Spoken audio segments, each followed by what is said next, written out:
Retrato oval. El castillo en el cual mi ayudante se había empeñado en ingresar, si fuese necesario viva fuerza, antes que permitirme pasar la noche al raso, encontrándome herido de gravedad, era una de esas enormes edificaciones en las que se mezclaba la logreguez con la grandeza, que durante tanto tiempo han alzado su frente ceñudo en entre los Apeninos, no menos en la realidad que en las novelas de la señora Radcliffe.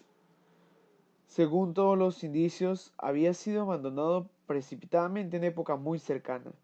Preferimos instalarnos en una de las habitaciones más pequeñas y de mobiliario menos suntuoso. Estaba situado en un apartado terrenón del castillo. Su ornamentación era rica, pero ya se encontraba bajada y vetusta.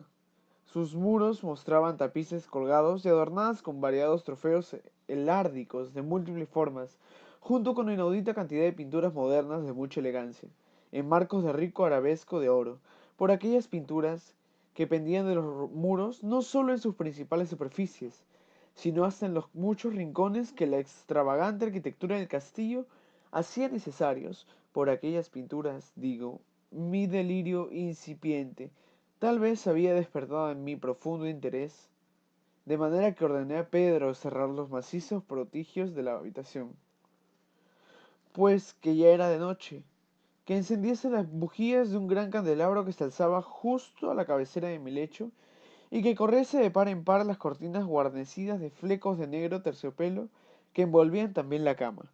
Ordené que se hiciera todo aquello para poder entregarme, si no al sueño, a lo menos alternativamente a la contemplación de aquellos cuadros y a la muy atenta lectura de un pequeño volumen que habíamos encontrado sobre la almohada, y que contenía la crítica y la descripción de ellos. Largamente, largamente leí y devotamente contemplé. Veloz y magníficamente transcurrieron las horas, y llegó plena la medianoche. La posición del candelabro no me complacía, y alargando mi mano con dificultad, por no despertar a mi adormecido asistente, lo coloqué de tal manera que sus rayos cayesen más de lleno sobre el libro. Pero aquella acción causó un efecto totalmente inesperado. Los rayos de las numerosas bujías, había muchas en verdad, caían ahora en el interior de un nicho de la habitación, el cual, hasta ese momento, había permanecido en profunda oscuridad a causa de unos postes de la cama, y por ello pude ver vivamente iluminado un retrato que hasta ese instante había pasado completamente inadvertido. Era el retrato de una niña que apenas comenzaba a ser mujer. Miré precipitadamente aquella pintura y acto seguido cerré los ojos. ¿Por qué hice aquello? No fue claro al primer momento para mi propia percepción, pero mientras mis párpados quedaban cerrados de aquella manera, examiné en mi espíritu las razones que había tenido para cerrarlos. Había sido un movimiento impulsivo para ganar tiempo de pensar, para asegurarme que no era un engaño de mi visión, para tranquilizar y dominar mi fantasía y dedicarme a una contemplación más juiciosa y veraz. Luego de muy pocos momentos miré otra vez fijamente la pintura, que yo entonces veía con certeza, no podía ni siquiera ponerlo en duda, porque el primer resplandor de las bujías sobre la tela había parecido disipar el soñoliento sopor que se estaba apoderando de mis sentidos y volverme con sobresalto a la vida despierta. El retrato, ya está dicho, era el de una muchacha. Se limitaba a la cabeza y hombros, y estaba hecho al modo que técnicamente suele llamarse de viñeta. Tenía mucho el estilo de las cabezas favoritas de Sally. Los brazos, el pecho y hasta los contornos de radiosos cabellos se infundían imperceptiblemente en la imprecisa, pero profunda sombra que formaba el fondo de aquel conjunto. El marco era oval, dorado ricamente y afiligranado en arabesco. Como pieza de arte, nada podía ser más admirable que aquella pintura por sí misma, pero no era sin duda la hechura, la obra ni la inmortal belleza de aquel semblante lo que tan inesperadamente y con tal vehemencia entonces me había conmovido. Y mucho menos podía haber sido que mi fantasía sacudida de su casi adormecimiento hubiera confundido aquella cabeza con la de una persona viva. Comprendió al punto que las peculiaridades del dibujo, del aviñetado y del enmarcado hubieran instantáneamente disipado semejante idea. Me hubieran evitado hasta una momentánea distracción. Meditando con seriedad acerca de todo aquello, permanecí tal vez durante una hora, medio sentado, medio reclinado, con la vista fija en aquel retrato. Al final, Complacido de haber acertado el verdadero secreto del efecto que producía, me acosté completamente de espaldas en el lecho. Había encontrado que el brujo de aquella pintura consistía en una absoluta semejanza con la vida en su expresión, que primero me sobrecogió y finalmente me desconcertó, me avasalló y me anonadó.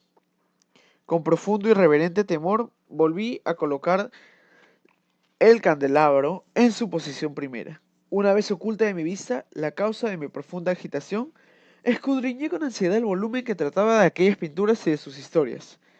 Repasé las hojas hasta encontrar el número que designaba el retrato oval, y ahí leí las imprecisas y primorosas palabras que siguen. Era una doncella de singularidad belleza, y no menos gentil que llena de alegría. Pero trágica fue la hora en que ella vio, y amó, y se casó con el pintor. Él, apasionado, estudioso, austero, tenía ya una esposa en su arte. Ella, una doncella de peculiarísima hermosura y amabilidad plena de alegría, toda luz y sonrisas y juguetona como un cervatillo, amante y cariñosa para todas las cosas de este mundo. Solo detestaba el arte que era su rival. Solo temía la paleta y los pinceles y otros fastidiosos instrumentos que la privaban de la presencia de su amado.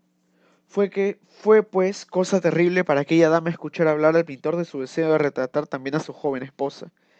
Pero ella, dócil y humilde, permaneció obedientemente sentada durante muchas semanas en la umbrosa y elevada habitación de la torre, donde la luz caía sobre el lienzo, solo desde arriba.